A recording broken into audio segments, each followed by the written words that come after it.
Alors, je suis Audrey Barbet, chef de projet d'une filière de santé maladies rares qui s'appelle FIMATO, la filière des maladies abdominothoraciques.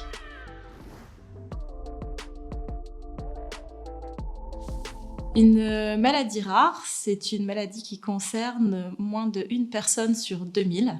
En France, on dénombre 7 à 8 000 maladies rares.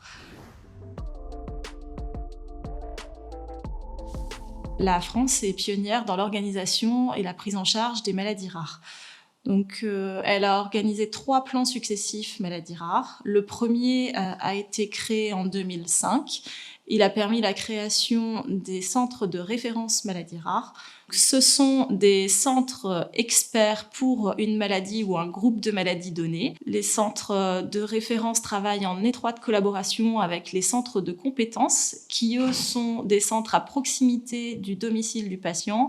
Les centres de compétences prennent en charge le patient au plus proche de son domicile et assurent son suivi.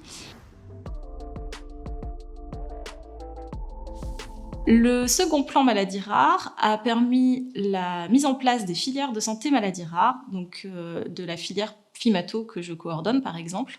On dénombre 23 filières de santé. Elles ont toutes un périmètre défini, soit elles sont responsables d'un organe ou de plusieurs pathologies qui ont des liens entre elles. Ces filières de santé maladies rares, elles coordonnent des réseaux de professionnels, mais également des associations de patients, des institutions, des universités, des laboratoires de recherche.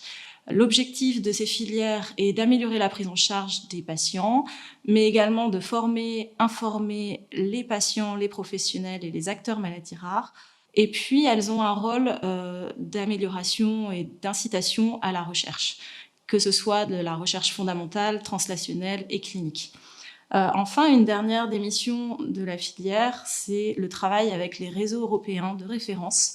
Donc, la filière FIMATO a aidé l'implémentation du réseau ERN qui s'appelle ERNICA.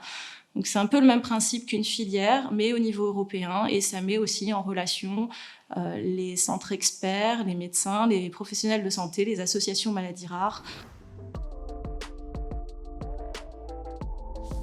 Un troisième plan maladies rares a été mis en place en 2018. Il avait pour objectif principal de diminuer l'errance diagnostique et l'impasse diagnostique. Pour cela, des plateformes d'expertise maladies rares ont été mises en place dans une majorité de CHU.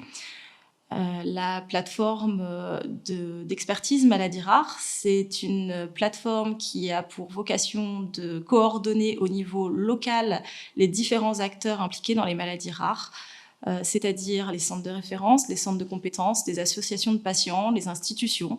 C'est une entité nouvelle qui travaille en lien étroit avec les filières de santé maladies rares. Les filières ont un rayonnement national et les plateformes travaillent au niveau local.